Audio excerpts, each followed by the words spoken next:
Không phải.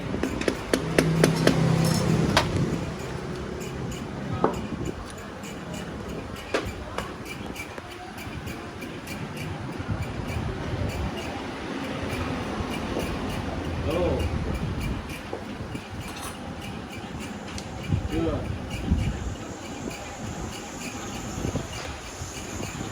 Nó hỏi anh bao tiền bởi nếu mà thay được với thế thì nó phải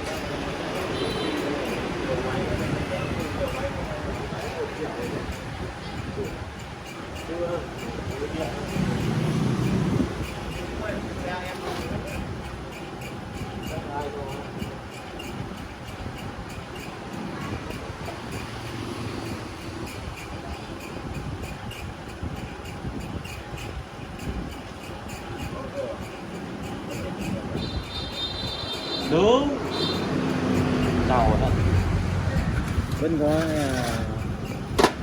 gần triệu trong tài khoản nữa.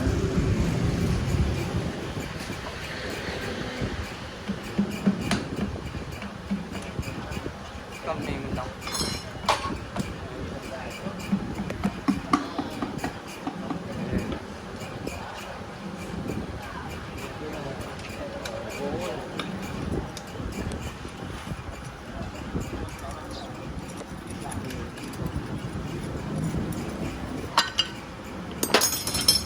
Xe điện anh này đi còn đéo giàu.